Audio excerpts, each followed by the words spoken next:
Chères franchiseuses, chers franchiseurs, bonjour.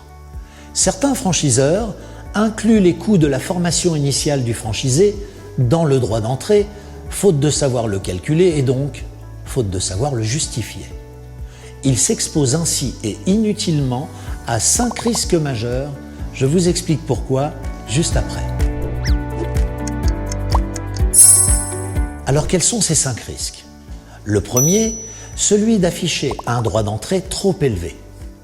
En effet, en additionnant le droit d'entrée au coût de formation, les annonces de recrutement présentent un droit d'entrée inutilement trop élevé.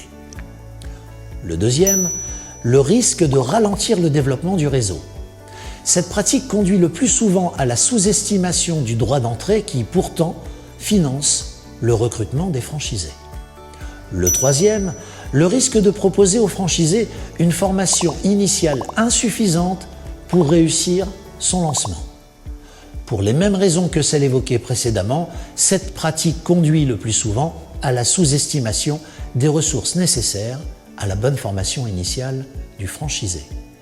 La quatrième, le risque de s'exposer à un aveu d'ignorance. En effet, la concurrence n'hésitera pas à démontrer que mélanger les genres, c'est ignorer les méthodes de calcul des redevances. Et enfin, la cinquième, le risque d'exposer ses franchisés à une erreur comptable.